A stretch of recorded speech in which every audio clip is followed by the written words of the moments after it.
Ouais, bana RDC, dans quelques minutes, match est au bande. Na vandika place au boyebi. Na minute na zolo mona na okende na Béni le visionnaire.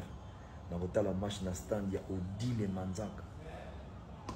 Na vache le longota la match. RDC, Elike Zalato gagner match. Gauche à droite était pour gagner match. Peut-être au comment na finale bokanga même civil. Ya on a zo senga kaka na ba joueur na biso. Meshak, Kakuta, Wissa, Mpasi, Mayele, Chancel Mbemba, ba joueur nyonso oya biso.